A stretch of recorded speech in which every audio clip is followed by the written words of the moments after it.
నా పేరు రాజేంద్ర శర్మ. కొంతమంది ఆల్రెడీ అటెండ్ అయిన వాళ్ళు ఉన్నట్టున్నారు. సో మనకు మెయిన్స్కి సంబంధించి కరెంట్ ఇష్యూస్నే నేను మీకు డీల్ చేస్తాను. సో ఈరోజు నేను చెప్పబోయే టాపిక్ ఏదైతే ఉందో మీరు 2 ఏరియాస్లో యూజ్ చేసుకోవచ్చు. Right, you can use in 2 areas of the today's topic అన్నమాట. ఒకటి వచ్చేసి మనకు ఎస్ఏ రైటింగ్లో పాలిటిక్స్ సంబంధించి ఏమున్నది మనకు మెన్షన్ చేశాడు కదా. ఎస్ఏలో కూడా మనకు స్పెసిఫిక్గా టాపిక్స్ మెన్షన్ చేశాడు. అందులో మనం ఎక్కడ యూజ్ చేయొచ్చు? Dynamics of Indian politics. So భారత రాజకీయాల్లో గతిశీలత. సో ఇక్కడ అందరూ English medium, Telugu medium or bilingual? English medium. Telugu medium ఎవరు లేరు? Is there anyone from Telugu medium? ఎవరు లేరు. సో మనకు డైనమిక్స్ ఆఫ్ ఇండియన్ పాలిటిక్స్ అని స్పెసిఫిక్గా సిలబస్లో మెన్షన్ చేశారు. ఏది నేను చెప్పేది ఎస్ఏ రైటింగ్లో. సో అక్కడ ఇప్పుడు నేను చెప్పబోయే టాపిక్ని మీరు వినియోగించుకోవచ్చు. రెండవది వచ్చేసి మనకు మెయిన్స్ ఎగ్జామినేషన్స్లో ఎట్లాగో అన్నీ ఉన్నాయి కదా. హిస్టరీ ఉన్నది, Telangana history, Telangana movement, same Indian polity కూడా ఉన్నది. సో ఈరోజు మనం డిస్కస్ చేయబోయేది పాలిటీకి సంబంధించిన కరెంట్ అఫైర్స్ ఇష్యూస్ అన్నమాట. సో మీరు ఈ 2 ఏరియాస్లో కూడా ఈరోజు చెప్పబోయే టాపిక్ని వినియోగించుకోవచ్చు. రైట్. సో నేను మీకు ఈజీగా నేర్చుకోవడం కోసం ఒక పద్ధతి, స్ట్రక్చర్ ప్రకారమే ఈ పాలిటీ కరెంట్ ఇష్యూస్ అన్ని కూడా ఇస్తాను. ఎస్ఏ రైటింగ్లో ఏ విధంగా వినియోగించుకోవచ్చు, ఎగ్జాక్ట్ పాలిటీలో ఏ విధంగా వినియోగించుకోవచ్చు, ఇలాంటి అంశాలు కూడా డిస్కస్ చేద్దాం. సో మనకు ఎస్ఏ రైటింగ్లో ఒకలాగా, పాలిటీలో ఒకలాగా రాయాల్సి ఉంటుందా? ఏదైనా పర్లేదా? Have any idea? అంటే ఎస్ఏ రైటింగ్లో రాసినప్పుడు ఇట్లా రాయాలి ఈ టాపిక్ అని, ఎందుకంటే కొత్త టాపిక్స్ ఏం రావు. ఫర్ ఎగ్జాంపుల్ ఇండియాలో కోయాలిషన్ పాలిటిక్స్ అన్నాడు అనుకోండి, అది మీకు పాలిటీలో ఇచ్చాడు అనుకోండి, కోయాలిషన్ పాలిటిక్స్ ఇన్ ఇండియా అని చెప్పి. సేమ్ అదే టాపిక్ ఎస్ఏ రైటింగ్లో ఇచ్చినాడు అనుకోండి, కోయాలిషన్ పాలిటిక్స్, సేమ్ ఒకటే రాస్తారా? లేకపోతే will you show any difference in that one? In what way? ఎట్లా? Dimensions. What kind of dimensions? అంటే ఎందులో డైమెన్షన్స్, డిఫరెంట్ డైమెన్షన్స్ ఎందులో చూపిస్తారు? ఎస్ఏలో. మరి పాలిటీలో చూపెట్టారా డిఫరెంట్ డైమెన్షన్స్? ఒకటే డైమెన్షన్, ఇక అంతే, ఇట్లాగే ఫాలో కావాలని చెప్పేస్తారా? రైట్. సో డిఫరెన్స్ ఉంటుంది. డిఫరెన్స్ ఏంటంటే మనం పాలిటీలో రాసేటప్పుడు ఆర్టికల్స్ కానీ, కోర్టు కేసులు కానీ పర్టికులర్గా రెఫర్ చేయాల్సి ఉంటుంది కంపల్సరీగా. Wherever you want to right the answer of polity, you need to mention either court cases or maybe some facts and figures, even article numbers, అవన్నీ రాయాల్సి ఉంటుంది. రైట్. అదే మీరు జనరల్ ఎస్ఏ రాసినప్పుడు కొన్ని సందర్భాల్లో you can avoid. So concept చెప్తే సరిపోతుంది, మరి పర్టికులర్గా ఈ కేసు చెప్తే మంచిది. బట్ చెప్పకపోయినా ఎస్ఏలో మనకు what you express, your idea how better it is అన్నదానికే ప్రాధాన్యం ఉంటుంది, కాబట్టి మనం అక్కడికి రిస్ట్రిక్ట్ కావచ్చు. సో అది డిఫరెన్స్ అనమాట. ఈవెన్ మీకు ఏదైనా సరే, మీకు ఏవైతే జిఎస్ టాపిక్స్లో పేర్కొన్నారో అవే ఎస్ఏ టాపిక్స్లో ఉన్నాయి. ఎస్ఏకి ప్రత్యేకించి ప్రిపేర్ కావాల్సిన అవసరం లేదు. అలా అని చెప్పి ఇగ్నోర్ చేయమని చెప్పడం లేదు. రెండు కూడా ఈక్వల్ వెయిటేజ్గా you have to prepare for it. Right. కాకపోతే ఇక్కడ రాసేటప్పుడు, అక్కడ రాసేటప్పుడు మీరు డిఫరెన్స్ ఏంటి అన్నది కూడా చూడాలి.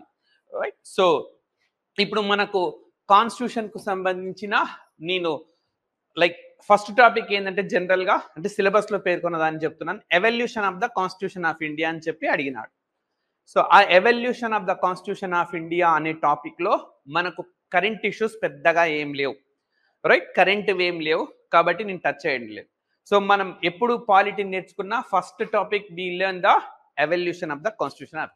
సో ఎవల్యూషన్ తర్వాత we generally learn the constituent assembly కావచ్చు. కాన్స్టిట్యూయెంట్ అసెంబ్లీలో కరెంట్ ఇష్యూస్ ఏం లేవు. ఆ తర్వాత we learn the parts of the constitution and then schedules of the constitution. So షెడ్యూల్స్లో మనకు కంపల్సరీగా ఎక్కడో ఒక చోట కరెంట్ ఇష్యూస్ అనేవి ఉంటాయి. రైట్. సో కరెంట్ ఇష్యూస్ అనేవి మనకు షెడ్యూల్స్లో ఉన్నాయి. సో 3 షెడ్యూల్స్లో మనకు కరెంట్ ఏరియాస్ ఉన్నాయి. సో ఆ 3 షెడ్యూల్స్ కూడా నేను డిస్కస్ చేస్తాను. మనకు names of the states and union territories ఏ షెడ్యూల్లో పేర్కొన్నారు? Which schedule referred? First schedule. So first schedule మనకు న్యూస్ లో ఇక్కడ స్లైడ్ లో లేదు, రైట్? అయినా కానీ చెప్తాను. ఫస్ట్ షెడ్యూల్లో మనకు ఒక్క కరెంట్ ఇష్యూ ఉన్నది. సో అదొచ్చేసి రీసెంట్లీ కేరళ, ఓకే, కేరళ అనే state has requested to change its name as a Keralam. Okay, Keralam ఉపయోగపడతారంటే 100%. ఓకే, 100%. ఎందుకనంటే ఈ రోజుల్లో మనకు చాలా ప్రాంతాల పేర్లు మార్చినారు, రైట్? చాలా ప్రాంతాలు, ఒకటని కాదు, ప్రతి రాష్ట్రంలో రైల్వే స్టేషన్ల పేర్లు కానీ ప్రాంతాల పేర్లను కానీ చేంజ్ చేశారు. మరి ఇన్ని ప్రాంతాల పేర్లను చేంజ్ చేసినారు. Okay, they changed the names of the many places. And ఇప్పుడు ఒక స్టేట్ రిక్వెస్ట్ చేస్తా ఉంది. ఇప్పుడు ఎట్లా అడగవచ్చు అంటే, ఒక రాష్ట్రం పేరును మార్చాలంటే what is the procedure? Okay, procedure ఏంటి అని అడగవచ్చు. సో ప్రొసీజర్, ఇక ఆ ప్రొసీజర్ ఎట్లాగో మీకు పాలిటీలో చెప్తారు.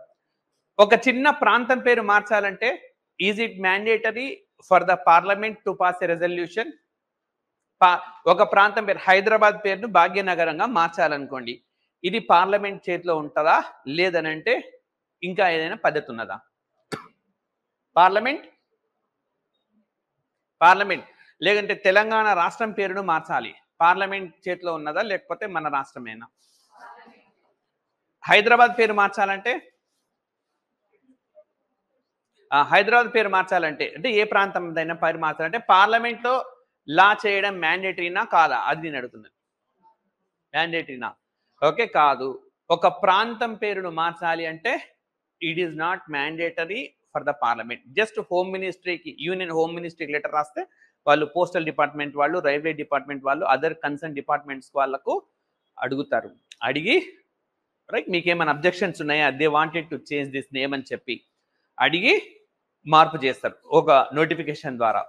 అంతేగాని పార్లమెంటుకు ఒక ప్రాంతం పేరును మార్చడానికి సంబంధించి మనకు అవసరం లేదు. బట్ ఒక స్టేట్ నేమ్ మార్చాలి అంటే it is mandatory the parliament of India to accept, right? ఇది మొదటిసారి కాదు. కేరళ రాష్ట్రం అన్నది it is not the first time that has passed resolution requesting to change its name. 2 times pass చేసింది ఇప్పటి వరకు, 2 సార్లు ఒప్పుకోవట్లేదు. ఇప్పుడు మీరు ఈ డైమెన్షన్ ని ఎక్కడ యూజ్ చేసుకోవచ్చు అని అంటే ఇన్ ఫెడరల్ రిలేషన్స్ లో కూడా, రైట్? కేంద్ర రాష్ట్ర సంబంధాలు మనకు, రైట్, కరెంట్ ఇష్యూస్ లోనే ఎక్కడెక్కడ ఫోకస్ చేస్తాడు అన్నదాన్ని కంపల్సరీగా ఆలోచించాలి.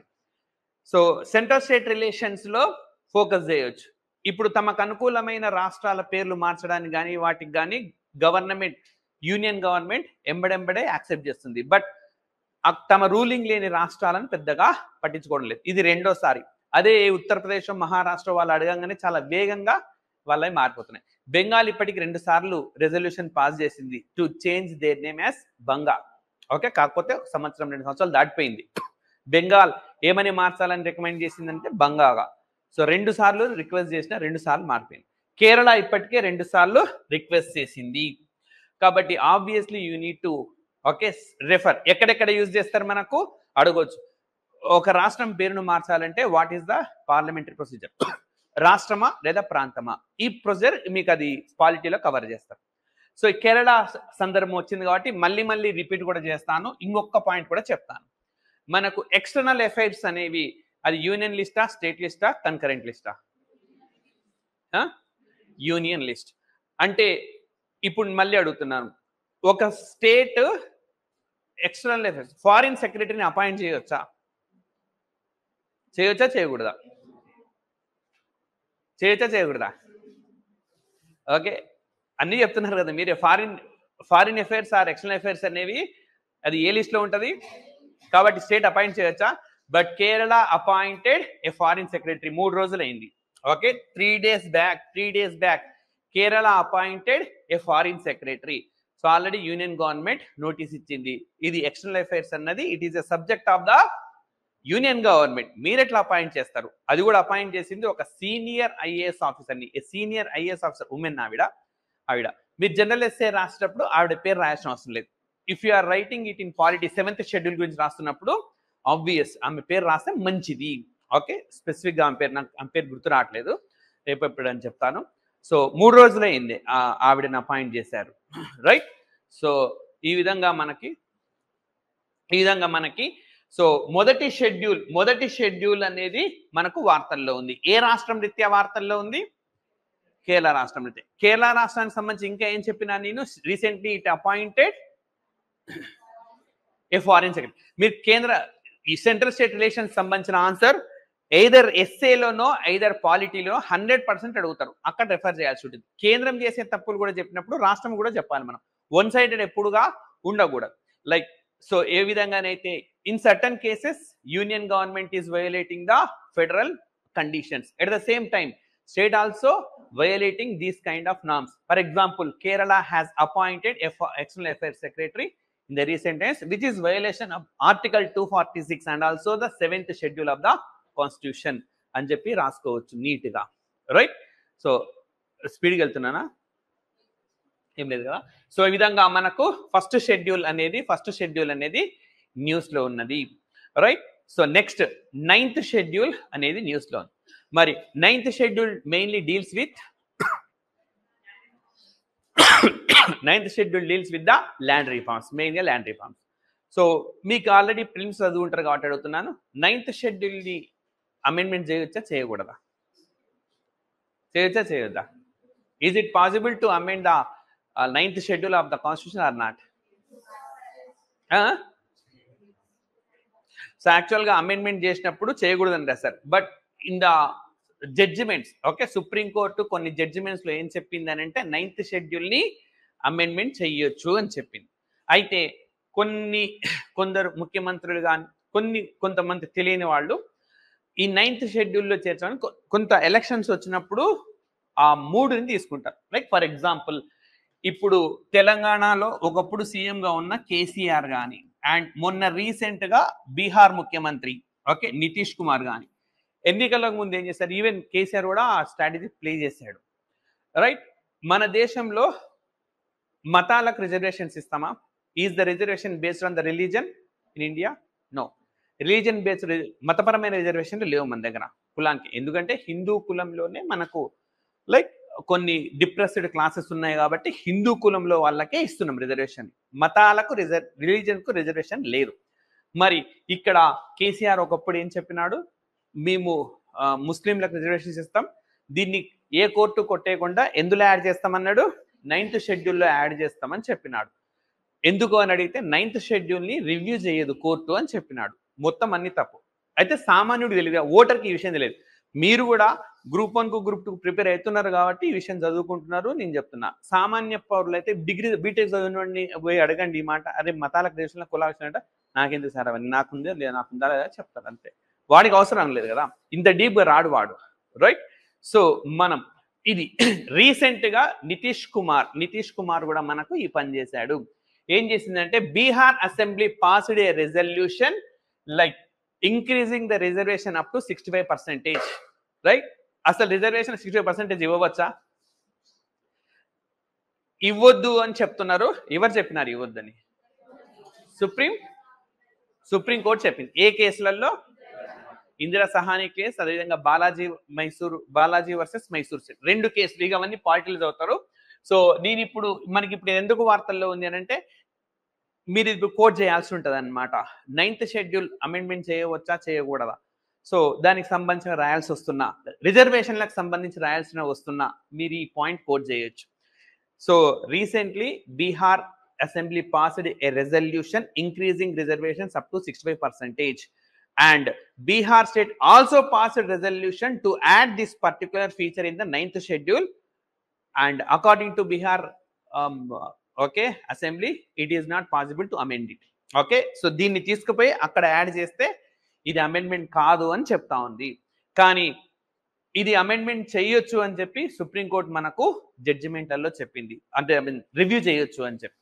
ఓకే, 9th షెడ్యూల్ని కూడా మేము రివ్యూ చేయగలుగుతామని సుప్రీంకోర్టు గతంలోనే జడ్జిమెంట్ ఇచ్చింది. కాబట్టి ఇందులో చేరితే మాది రివ్యూ కాదు అని వాళ్ళు ఏదైతే అంటున్నారో అది తప్పు. ఎవరన్నా అది తప్పే. 9th షెడ్యూల్ని కూడా కోర్టు ఏం చేయగలుగుతుంది?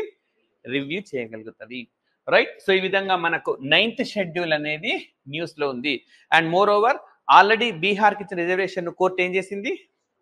స్ట్రక్ డౌన్ చేసింది. Okay, already court struck down చేసింది. ఇప్పుడు ఓకే, ఇప్పుడు కోర్టు ఆల్రెడీ దీన్ని స్ట్రక్ డౌన్ చేసింది కాబట్టి ఇది లేనే లేదు ఇప్పుడు, రైట్. అండ్ సో ఇది 9th షెడ్యూల్. సో ఇప్పటిదాకా ఏమేమి షెడ్యూల్స్ డిస్కస్ చేసినాం మనం? ఫస్ట్ షెడ్యూల్ ఒకటి డిస్కస్ చేసినాం. ఫస్ట్ షెడ్యూల్లో ఏమేమి, ఒకటి పాయింట్ కేరళం, ఇంకొకటి ఫెడరలేషన్స్ గుర్తుపెట్టుకోండి, మళ్ళీ మనకు అక్కడ వస్తుంది. నెక్స్ట్ రెండవది వచ్చేసి 9th షెడ్యూల్. నెక్స్ట్ మూడవది వచ్చేసి మనకు 10th షెడ్యూల్ కూడా న్యూస్ లో ఉన్నది. ఓకే, 10th షెడ్యూల్ కూడా న్యూస్ లో ఉంది. సో బాగా ఇంపార్టెంట్. మరి 10th షెడ్యూల్ దేనికి సంబంధించి డిస్కస్ చేస్తుంది? యాంటీ డిఫెక్షన్ లాకి సంబంధించి చేస్తారు. అయితే మీకు 2 రోజుల కిందట, ఈరోజు 25th కదా, నిన్ననే 24th నాడు మీకు ఈనాడు పేపర్లో దీనికి సంబంధించి ఎడిటోరియల్ వచ్చింది. అందులో స్టాటిస్టిక్స్ ఇచ్చినాడు. ఓకే, స్టాటిస్టిక్స్ ఇచ్చినాడు. సో మనం కంపల్సరీ వీరిని ఉటంకించాల్సి వస్తుంది. Okay, we need to add that statistics, బాగా ఇంపార్టెంట్ వైటల్ స్టాటిస్టిక్స్ ఇచ్చినాడు అనమాట, రైట్. సో జనరల్ ఎస్ఏ రాసినప్పుడు ఇంకా స్టాటిస్టిక్స్ రాసి అమెండ్మెంట్స్ అవి వదిలేస్తాం. అదే పాలిటీలో రాస్తే you have to refer 52nd amendment, 91st amendment కూడా మీరు కోట్ చేయాల్సి వస్తుంది. అంతే, తేడా ఏం లేదు. ఓకే, మరి ఎందుకు మనకు యాంటీ డిఫెక్షన్ లా న్యూస్ లో ఉంది అని అంటే, పాయింట్ నెంబర్ 1, దేశవ్యాప్తంగా పార్టీలు మారుతున్నారు. తెలంగాణ రాష్ట్రంలో మరీ ఎక్కువైపోయింది. మనకు ఈ వార్త లేని రోజు అంటూ లేదు. ఈ గడిచిన ఒక నెల రోజుల్లో ఎవడో ఒకటి రోజు ఒకటి జంప్ అవుతా ఉన్నాడు. ఆ విధంగా ఒకటి మనకు న్యూస్ లో ఉన్నది. రెండవది వచ్చేసి మనకు 84th all India presiding officers. Presiding officer అంటే హెడ్ ఆఫ్ ద హౌస్. అది లోక్సభ అయితే స్పీకర్, రాజ్యసభ అయితే చైర్మన్, అసెంబ్లీ అయితే స్పీకర్, లెజిస్లేటివ్ కౌన్సిల్ అయితే chairman. So presiding officers summit లో they formed a committee on anti defection law. Okay, anti defection law how it is in the implementation అని చెప్పి ఒక కమిటీని అపాయింట్ చేశారు. సో మనం జనరల్ ఎస్ఏ రాసేటప్పుడు ఆ కమిటీ ఎవరి నేతృత్వంలో రాయక్కర్లేదు. ఒక కమిటీ ఈ రీసెంట్ గా what actions have been taken to address various problems in anti defection law. ఆ ప్రాబ్లమ్స్ ఏంటి అవన్నీ పాలిటీలో చెప్తాను మీకు. మనం ఏం రాస్తాం, కరెంట్ కంటెక్స్ట్ లో ఇది కూడా రాస్తాం. సో ఈ కమిటీకి ఎవరు నేతృత్వం వహిస్తున్నారంటే మహారాష్ట్ర అసెంబ్లీ స్పీకర్ రాహుల్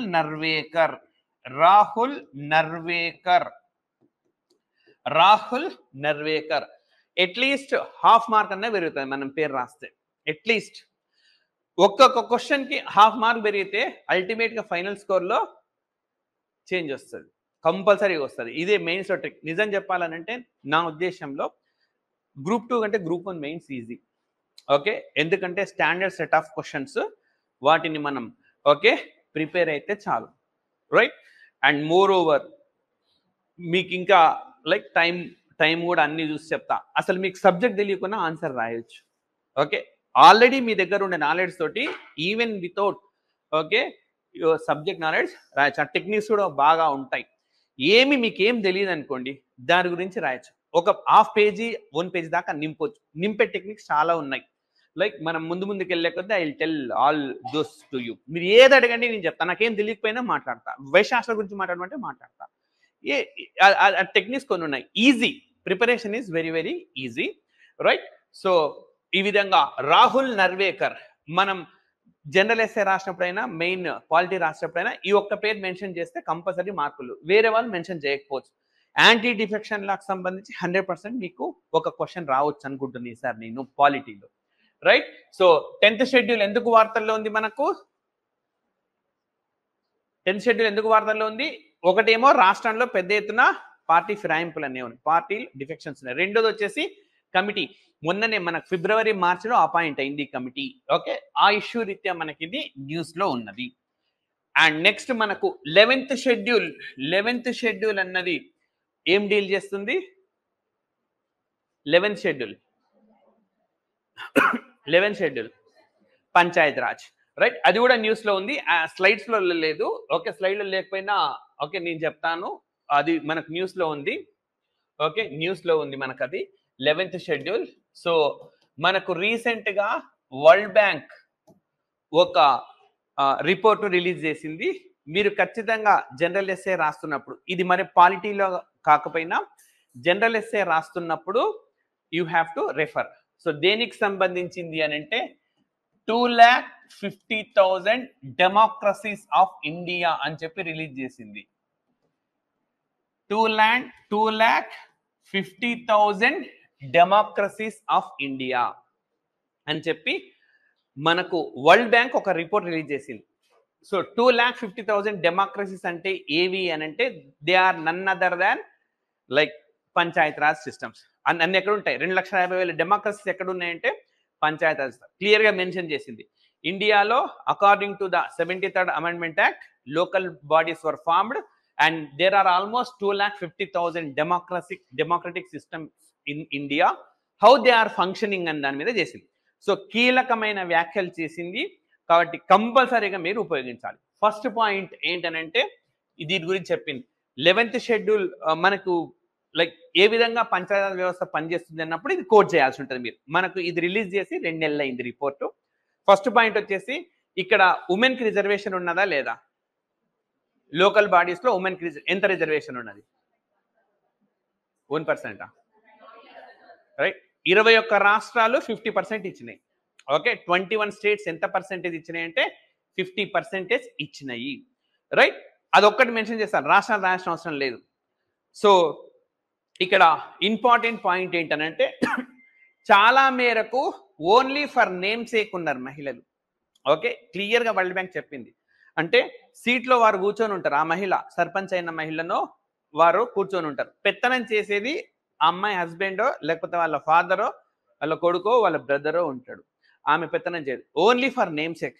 కొన్ని సందర్భాలలో సర్పంచ్ అంటే ఆవిడ she is the head of that particular village panchayat, వారు బయట ఉంటారు. ఆ మహిళ ఇక్కడ ఉండేది వేరే వాళ్ళు చర్చిస్తుంటారు ఆ తరఫున.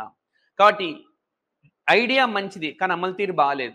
ఈ పాయింట్ పర్టికులర్ పాయింట్ మీరు ఎక్కడ యూజ్ చేస్తారు అని అంటే 106 అమెండ్మెంట్ పైన కంపల్సరీగా మీకు క్వశ్చన్ వస్తుంది. 106 అమెండ్మెంట్ అంటే 33% రిజర్వేషన్ టు ఉమెన్ ఇప్పుడు అమలు కాబోతున్నది. ఎయిదర్ ఎస్ఏ ఆర్ పాలిటీ 100% ఒక క్వశ్చన్ వచ్చే ఏరియా ఇది. ఓకే, ఖచ్చితంగా వచ్చే ఏరియా. సో మనకు అక్కడ కూడా డిస్కస్ చేయొచ్చు. నిజానికి ఉమెన్ రిజర్వేషన్ ఇవ్వడం మంచిదే, కానీ ఆ రిజర్వేషన్ కూడా ఇట్లాగే మారితే అసలు ఉద్దేశం అనేది మనకు నెరవేరదు. Okay, we can't reach our goal by providing male reservation. Okay, కేవలం రిజర్వేషన్ ఇవ్వడం వల్ల కుదరదు. లైక్ ఇప్పుడు చంద్రబాబు నాయుడు సీట్ రిజర్వ్ అయింది అనుకోండి, ఆయన బదులు ఎవరు పోటీ చేస్తారు? ఆయన భార్య పోటీ చేస్తారు. ఓకే, సో మరి మళ్ళీ ఎవరు పెత్తనం ఉంటుంది? ఒక వ్యక్తి పేరు అని కాదు, ఊరికట్లా చెప్తున్నాను నేను.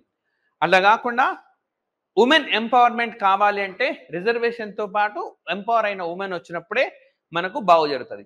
ఇది నేను ఎట్లా చెప్తున్నా? వరల్డ్ బ్యాంక్ రిపోర్ట్ ని కోడ్ చేసి చెప్తా ఉన్నా, నా ఇంతకు నేను చెప్పట్లేదు. According to world bank already మన ఇండియాలో ఇట్లా ఉన్నది. ఓన్లీ ఫర్ నేమ్స్ ఏ గ్రామ పంచాయతీ రిజర్వేషన్ ఉన్నది. కాబట్టి లోక్సభలో అసెంబ్లీలో ఈ విధంగా ఉండరాదు. It should not be like in the assembly or okay Lok Sabha like that of in the village panchayats.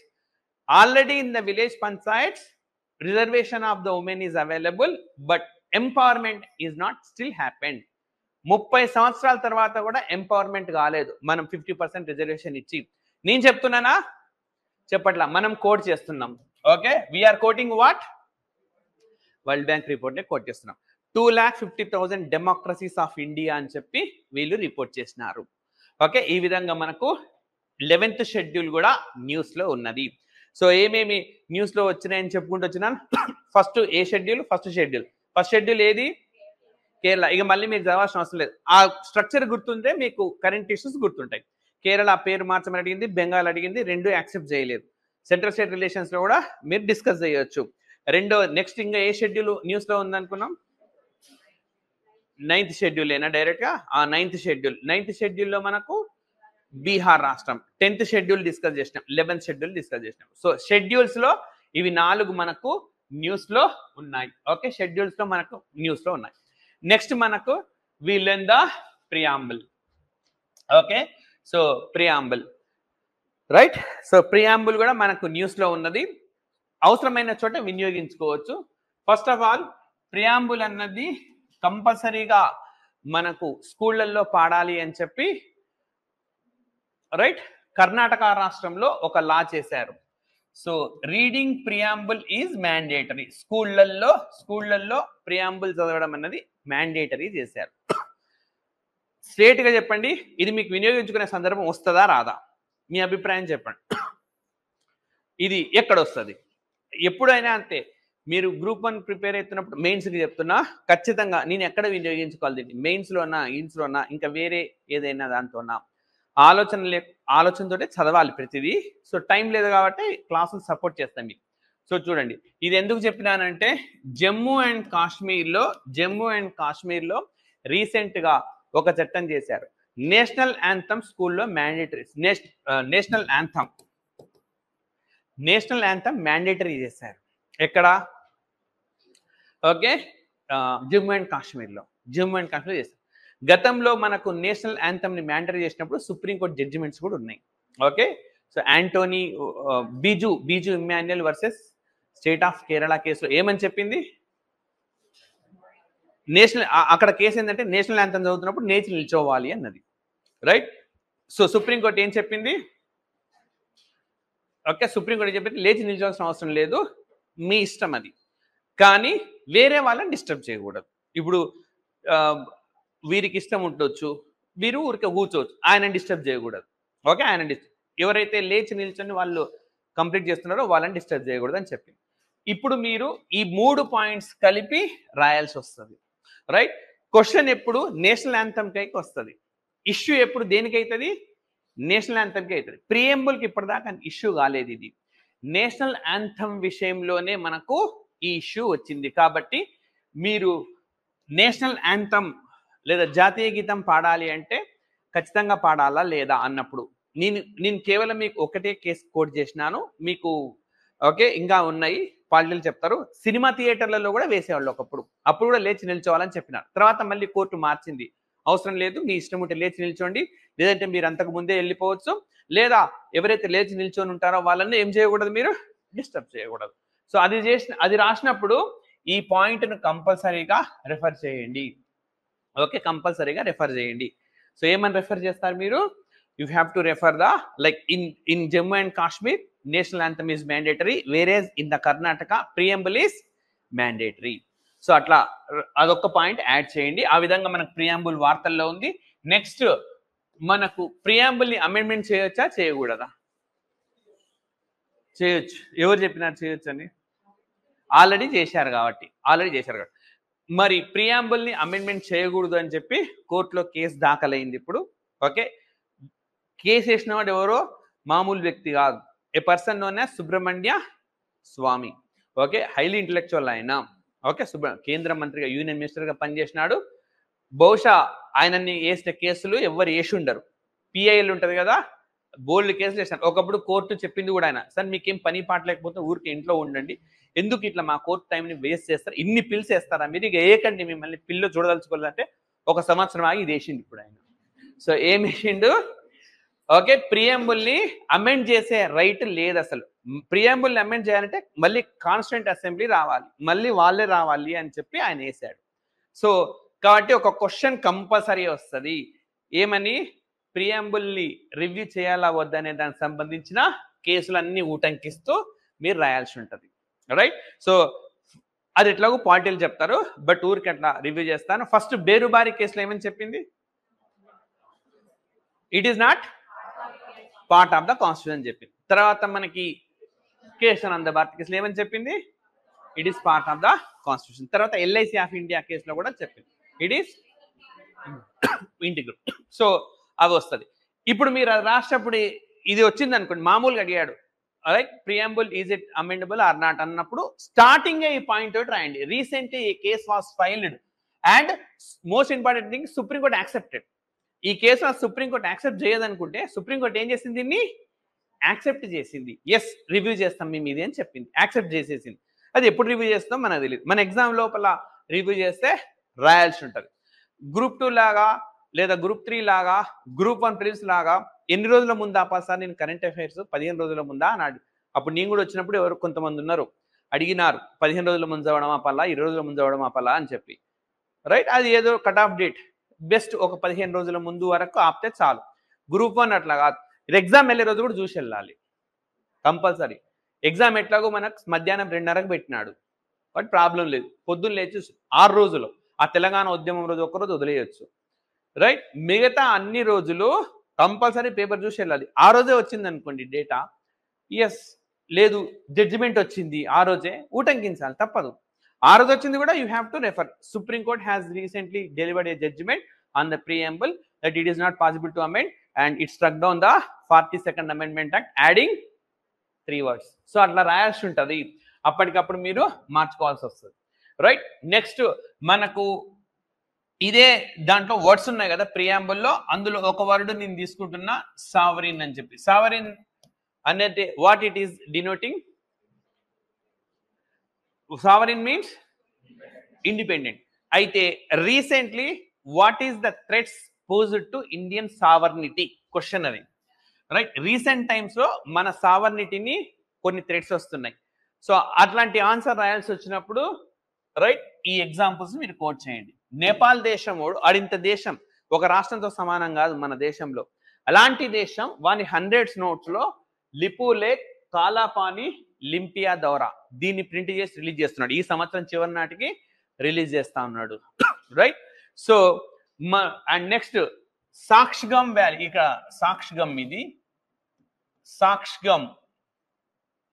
సాక్షగమ్ valley. So Shaksgam valley అని చెప్పి మనకు ఈస్టర్న్ లడాక్ లో ఉన్నది. ఓకే, ఇక్కడ ఏకంగా రోడ్డే కట్టేసిండు ఎవడు? చైనా వాడు. మనదది. Okay, so it is Indian territory. Without taking India's permission he constructed a wall. అంటే ఇది మన సావర్నిటీని క్వశ్చన్ చేసినట్ట కాదా? రైట్, ఇది మన సావర్నిటీని క్వశ్చన్ చేసినట్టే. సాక్షగమ్ వ్యాలీ, SAKSHGAMVALLE, సాక్షగమ్ వ్యాలీ. సరే, చైనా వాడంటే ఎప్పుడు మనతోటి గొడవ పడ్డేవాడే. నేపాల్ వాడు కూడా ఇప్పుడు రైట్ చెప్పినాడు అనమాట, 100 రూపీస్ నోట్ పైన I'm going to print the 3 Indian areas. అంటే వాడు ఇండియన్ అయితే ఇవి మావే అని చెప్తున్నాడు వాడు. In this way Indian sovereignty in question. So మనకి ఇప్పుడు క్వశ్చన్ ఇట్లా వచ్చింది అనుకోండి, right, is what are challenges of India's sovereignty అన్నప్పుడు కంటెక్స్ట్ లో ఫస్ట్ ఇదే పడాలి మీకు. Nepal publishing a 100 rupees note by introducing these 3 areas, and China constructed a road in the Sakshgam Valley. China is also claiming which state of India as its adi quote chesaru. So all these are posing threats to the sovereignty power of India. Inga tarvata meer raskuntaru polity lo external sovereignty, internal sovereignty, avi meeku answers ready ga untayi, avi రాసేస్తారు. Starting అన్నమాట, introduction లోనే మీరు ఇవి రాసుకోవచ్చు. Right, even SA rating లో కూడా ప్రియాంబుల్లో సావర్నిటీని, socialism ని base చేసుకొని ఎస్ఏస్ ఉంటాయి, కంపల్సరీగా ఉంటాయి. సో అక్కడ దానికి అనుగుణంగా మీరు రాయండి. అక్కడ ఈ పేర్లు కోట్ చేయకపోయినా పర్వాలా. జనరల్ ఎస్ఏలో నేపాల్తో ప్రాబ్లమ్స్ ఉన్నాయి, మనకు చైనాతో ఉన్నాయి, పాకిస్తాన్తో ఉన్నాయి, రెఫర్ చేసుకుంటూ వెళ్ళిపోతాయి. మెన్షన్ చేస్తే మంచిది, బట్ అంత డీప్ లేకపోయినా సరే ఆ విధంగా చేసుకోవాల్సి ఉంటుంది. సో ఇది ప్రియాంబుల్లో కూడా మనకు న్యూస్ ఇష్యూస్ ఉన్నాయి. సో ఫస్ట్ షెడ్యూల్ మనం డిస్కస్ చేసినాం. We discussed the 9th schedule, we discuss 10th schedule, we discuss 11th schedule. 11th schedule దేనికి సంబంధించి డిస్కస్ చేసినాం? పంచాయత్ రాజ్. ఏ అంశం మనకి ఇప్పుడు వచ్చింది? 2,50,000 డెమోక్రసీస్. సో అక్కడ ఇంకొక పాయింట్ చెప్పడం మర్చిపోయినాను. రైట్, ఈ ఉమెన్ రిజర్వేషన్తో పాటు ఏం చెప్పారంటే panchayats are totally dependent on the funding of the union and state అని చెప్పారు. అదొక్కటి యాడ్ చేయండి. Okay, panchayats are totally dependent for the funding on the union and states. They don't have independent financial resources. Right,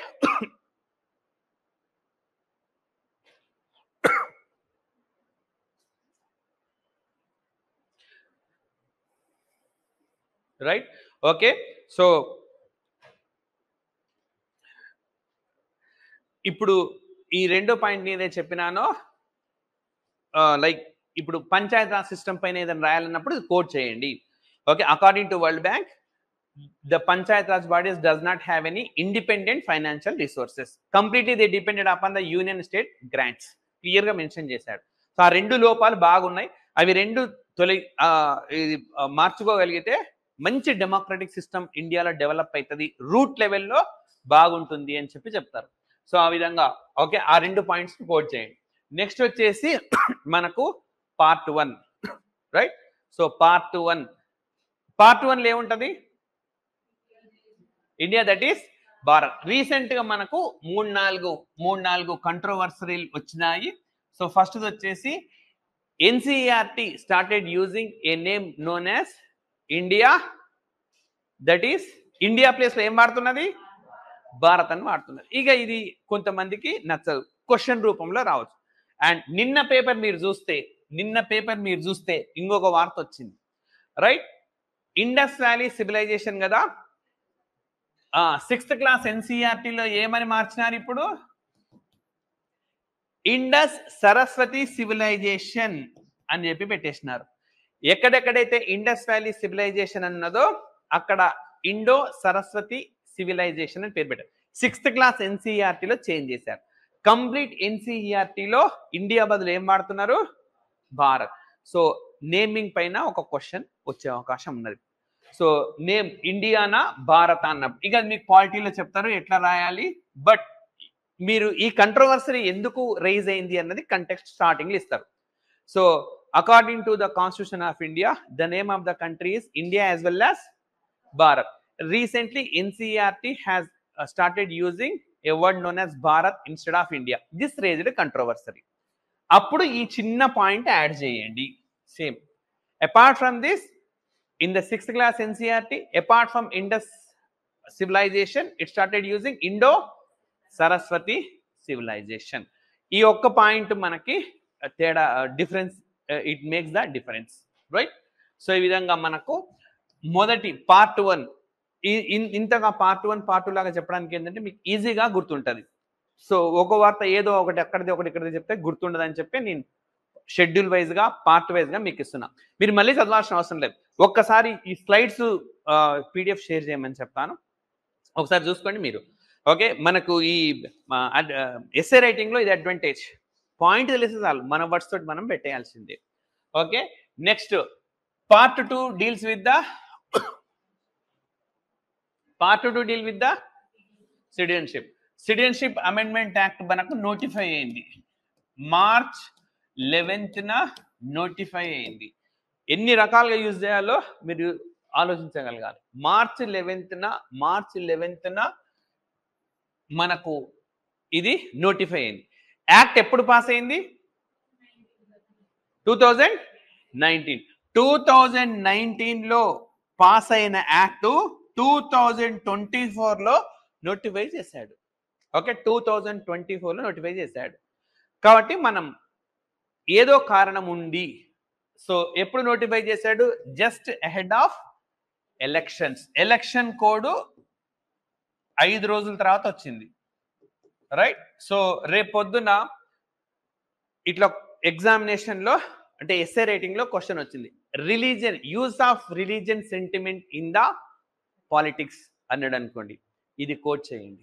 okay, religion sentiments ని use చేసుకోవడము, right? అది మంచిదా చెడ్డదా? మంచిదా చెడ్డదా?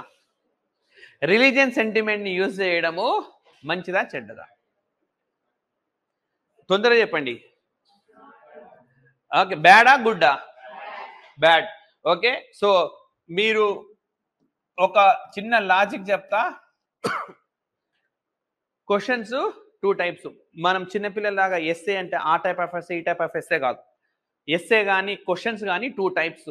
ఒకటేమో ఇట్ రిక్వైర్ యువర్ ఒపీనియన్, మీ ఒపీనియన్ అవసరం.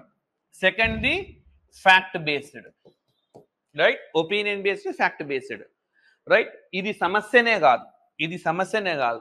For example if say write about the progress of science and technology in India అన్నాను అనుకోండి, అది ఎవడు కంట్రోవర్సరీ లేదు. ఓకే, కంట్రోవర్సరీ లేదు. నువ్వు రాసినదే రాస్తా, నేను రాసినదే రాస్తా. కొంచెం నేను ఎక్స్ట్రా పాయింట్ ఇవ్వచ్చు, నువ్వు ఇంకా ఎక్స్ట్రా పాయింట్ ఇస్తే ఎక్కువ మార్కులు వస్తాయి. దాంట్లో ఏమైనా సెకండ్ ఒపీనియన్ ఉంటుందా? ఉండదు. సెకండ్ ఒపీనియన్ ఉండే క్వశ్చన్స్ లోనే జాగ్రత్తగా రాయాల్సి ఉంటుంది. ఎవడైనా సరే రిలీజియన్స్ పాలిటిక్స్ మిక్స్ చేయడం మంచిదా అంటే ఎవరైనా మంచిది కాదనే చెప్తారు. ఓకే, కానీ వాని అభిప్రాయం మనసులో వేరే ఉండవచ్చు, అది మాత్రం మంచిదని చెప్తాడు. మీరు ఒపీనియన్ బేస్డ్ క్వశ్చన్స్ లో చాలా జాగ్రత్తగా బ్యాలెన్స్ చేసుకుంటూ రావాలి. అవి అసలు ప్రాబ్లమే లేదు. రైట్, ఫర్ ఎగ్జాంపుల్ ఉగ్రవాదం అనేది ఉండకూడదు అని చెప్తా, సెకండ్ ఒపీనియన్ ఉంటుందా? దీనికి ఉండదు. ఉగ్రవాదం ఉండాలనుకునేవాడు కూడా అట్లా రాయడు. ఓకే, వాడు మనసులో ఏమైనా ఉండనియండి, వాడు ఏం రాస్తాడు? అసలు ఉండకూడదనే రాస్తాడు. ఓకే, ఎవరిని బ్లేమ్ చేయట్లేదు, ఫ్యాక్ట్ చెప్తున్నాను. రైట్, సో కానీ ఆ పద్ధతి ఎంచుకునే పద్ధతిని మనం రాయాల్సి ఉంటుంది క్లియర్గా. అంటే ఉగ్రవాదం లేకుండా, టెర్రరిజం లేకుండా చేయడానికి what we have to do, what kind of activities we have to do, అది ఒక్కొక్కటి ఒక్కోలాగా సూచించవచ్చు. సో ఆ విధంగా ప్రతి క్వశ్చన్ కి ఒపీనియన్ బేస్డ్ ఫ్యాక్ట్ బేస్డ్ గుర్తించండి. ఒపీనియన్ బేస్డ్ దగ్గర జాగ్రత్తగా ఉండండి. సో ఇక్కడ మనం రిలీజన్ అనేది యూజ్ చేయకూడదు. సో ఈ కోట్ చేయొచ్చు. Like for example, recently government notified an act after 5 years just ahead of the elections or release of election code. ఒక్క 5 రోజుల ముందు కోడ్ చేసింది. So as to use the sentiment, religion sentiment ని use చేయాలి. So ఎందుకు ఈ దాంట్లో sentiment ని యూజ్ చేస్తున్నారు? రైట్, దీంట్లో సిటిజన్షిప్ ఎవరెవరికి ఇస్తారు? సిటిజన్షిప్ ఎవరెవరికి ఇస్తారు? Other than Muslims.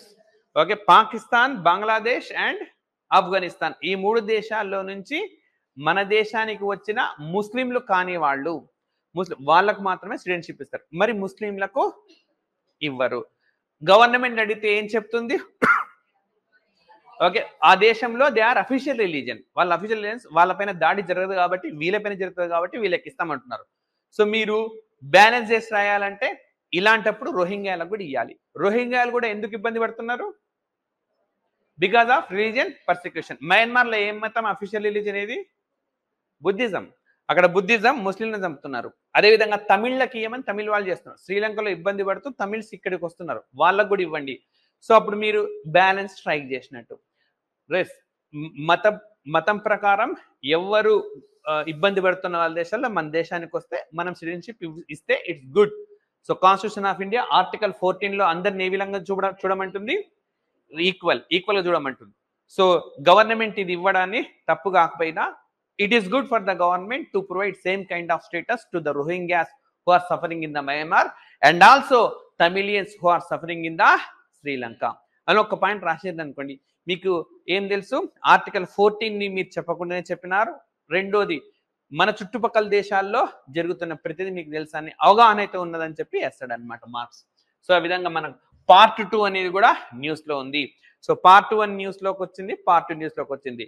Okay, schedules లో ఒక 4 షెడ్యూల్స్ ఏమో వార్తల్లో ఉన్నట్టున్నాయి. ఇంకా పార్ట్ 3 పైన ఎక్కువ రాసేది మీరు ఏదేది, ఎస్ఏ అయినా లేదంటే పాలిటీ అయినా ఎక్కువగా మీరు రాయాల్సి వచ్చేది ఏది అంటే పార్ట్ 3, పార్ట్ 4. మ్యాక్సిమం క్వశ్చన్స్ అన్ని ఇక్కడే ఉంటాయి. మరి ఇవి మనకు చాలా మేరకు న్యూస్ లో ఉన్నాయి. So first of all fundamental rights article 14, article 21, ఇది ఖచ్చితంగా నేను ఎక్స్పెక్ట్ చేస్తున్న క్వశ్చన్. రీసెంట్లీ మనకు కాన్స్టిట్యూషన్ ఆఫ్ ఇండియా, సుప్రీంకోర్టు ఒక జడ్జిమెంట్ చెప్పింది, ఆర్టికల్ 14, ఆర్టికల్ 21 ప్రకారము right to environment is a fundamental right అని చెప్పింది. Okay, right to environment is a fundamental right under which articles 14 and 21. So చాలా ఇంపార్టెంట్ ఈ question అయితే నేను ఖచ్చితంగా ఎక్స్పెక్ట్ చేస్తుంది. అది ఎస్ఓ కావచ్చు, పాలిటీ కావచ్చు. రైట్, ఒకవేళ నీకు క్వశ్చన్ అడగలేదు, నువ్వు రాయాలా? ఎక్కడ రాయాలా? ఎన్వైరన్మెంట్ లో కూడా రాయాల్సి వస్తుంది. You have to write in environment also. Environment protection కోసం తీసుకుంటున్న చర్యలు ఏవి వస్తాయి కదా, what are initiatives are taken by the government for the environment. ఈ పాయింట్ కోట్ చేయండి కంపల్సరీగా. Starting according to the Supreme Court, fair environment is the fundamental right to all citizens under article 14 and under article 21 అని చెప్తున్నాడు. అంటే మీకు environment కి సంబంధించి fundamental right అని సుప్రీం కోర్ట్ చెప్పిన విషయాన్ని చెప్పింది. మనకు 2 years కిందట United nations human rights commission కూడా రికగ్నైజ్ చేసింది. Right to fair environment must be the fundamental right of any citizen in which ever country he is or she is అన్నాడు. అంటే మన దేశం వాడు వేరే దేశానికి వెళ్తే అన్ని ఫండమెంటల్ రైట్స్ వస్తాయా? రావు. వేరే వాడు ఇక్కడికి వస్తే అన్ని ఇస్తామానికి, కొన్ని ఇయ్యమ్మానికి. కానీ ఒక సిటిజన్ ప్రపంచంలో ఎక్కడ పోనీయండి వానికి రైట్ టు ఎన్వైరన్మెంట్ అనేది ఫండమెంటల్ రైట్ ఇవ్వాలని చెప్పి యుఎన్హెచ్ఆర్సీ ప్రపోజ్ చేసింది. దీనికి డ్రాఫ్ట్ చేయమని ఒక వ్యక్తిని కూడా నియమించింది. ఆయన పేరు ఇయాన్ ఫ్రై. మనం ఆయన పేరు రాయాల్సిన అవసరం లేదు, అది ఆబ్జెక్టివ్ టైప్ క్వశ్చన్, అది వదిలేసేయండి. సో యుఎన్హెచ్ఆర్సీ రికగ్నైజ్ చేసింది. రీసెంట్ గా ఎవరు చెప్పారు ఈ మాట? మనకు సుప్రీంకోర్టు చెప్పింది. నెక్స్ట్, సో ఇవి రెండు కలిపి ఉన్నది ఒక news issue. Next article 14. Article 14 ఏం చెప్పిందంటే political leaders cannot claim immunity, Supreme Court చెప్పింది. సో April 5th, 2023 నాడు వచ్చిన జడ్జిమెంట్. అంత పాతది కోర్టు చేయొచ్చు అంటే ఎంత పాతదైనా కోర్టు చేయొచ్చు, రైట్? చంపకం దొరరాజన్ ఈ రోజుదా, మా ఫాదర్ కూడా పుట్టలే అప్పటికి. చంపకం దొరరాజన్ కేసు 1950s లో అనుకుంటుంది. ఓకే, చాలా చాలా కాలం కిందటిది. కోర్టు చేయాల్సి వస్తుంది. ఓకే, ఇండియాలో మనకి ఫస్ట్ అమెండ్మెంట్ జరగడానికి కారణం ఎవరు? రిజర్వేషన్ల కారణం ఎవరు అంటే ఆ కేసే కదా, అది కోర్టు చేయాల్సి వస్తుంది. సో ఇది April 5th, 2023. చాలా సందర్భాల్లో దీన్ని ఉపయోగించుకోవాల్సి వస్తుంది, ఈ పర్టికులర్ ఇష్యూ మనకు. సో ఇదేంటంటే ఇప్పుడు సిబిఐ ఆర్ ఈడీ ఎవరిపైన దాడి చేస్తుంది? కేవలం అపోజిషన్. ఇది నేను చెప్పట్లేదు, అపోజిషన్ పార్టీస్ వర్షన్ మాత్రమే చెప్తున్నాను. అది మీరు బ్యాలెన్స్ గా రాయాల్సి ఉంటుంది, రైట్? గవర్నమెంట్ ఏం చెప్తుంది? సిబిఐ ఈడీ ఎవరిపైన పడితే వాళ్ళపైన దాడి చేయదు, మాకు అనుకూలమా మాకు వ్యతిరేకమా ఏముండదు, ఈ లా ప్రకారమే వాళ్ళు వెళ్తారు, వాళ్ళకున్న రిపోర్ట్స్ ఉంటాయి, మా జోక్యం ఏముండదు అని చెప్తుంది. సో అందుకని పొలిటికల్ లీడర్స్, పొలిటికల్ పార్టీస్ ఏం చేసినాయి? అన్ని పొలిటికల్ పార్టీస్ కోర్టుకి వెళ్ళినాయి. కాంగ్రెస్ పార్టీ ఇంకా అన్ని దాని చుట్టూ ఉండే పార్టీలు మా పైనే రైడ్ చేస్తున్నారు, కాబట్టి మా పైన రైడ్ చెయ్యొద్దు అని చెప్పి మీరు జడ్జిమెంట్ ఇవ్వండి అని చెప్పి వెళ్తే కోర్టు ఏం చెప్పింది? అలా జడ్జిమెంట్ ఇవ్వడం ఆర్టికల్ 14 కు విరుద్ధం. ఎవరైనా సామాన్యమైన పౌరుడి పైన అలిగేషన్స్ వస్తే వాళ్ళు దాడి చేస్తారు. సేమ్ మీ పైన అలిగేషన్స్ వస్తే మీ పైన కూడా దాడి చేస్తారు.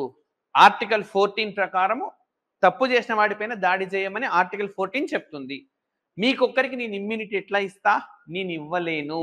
I cannot give you the immunity because under article 14 whether you are a political leader or a common citizen of India it is equally applicable అన్నది.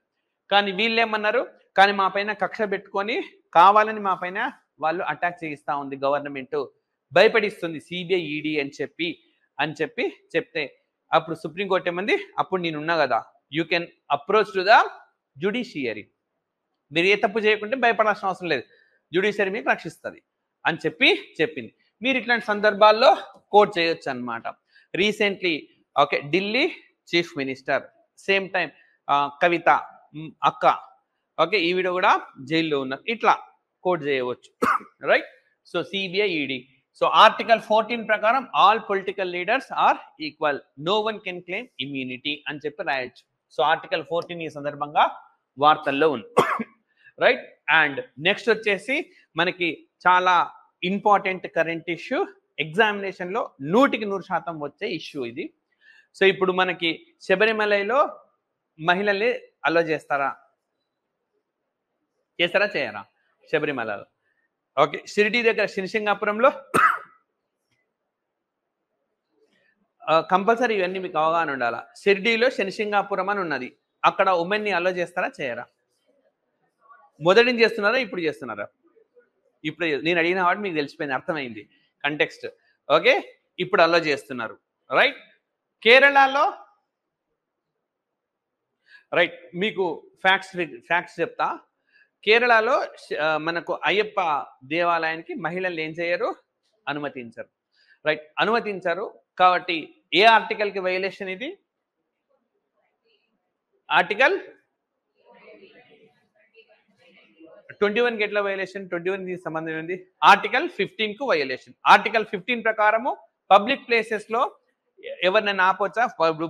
పార్క్ ఉన్నది లేదా టెంపుల్ ఉన్నది, బేస్డ్ ఆన్ క్యాస్ట్ కానీ రిలీజన్ కానీ ఆపేయొచ్చా? Are gender ప్రకారం ఆపకూడదు. అంటే ఇది article 15 కు. గుడిలోకి రానివ్వకపోవడం అనేది దేనికి వైలేషన్? ఆర్టికల్ 15 కు వైలేషన్. క్లియర్ కదా? మరి ఆర్టికల్ 25 ప్రకారం మనకి ఏమున్నది?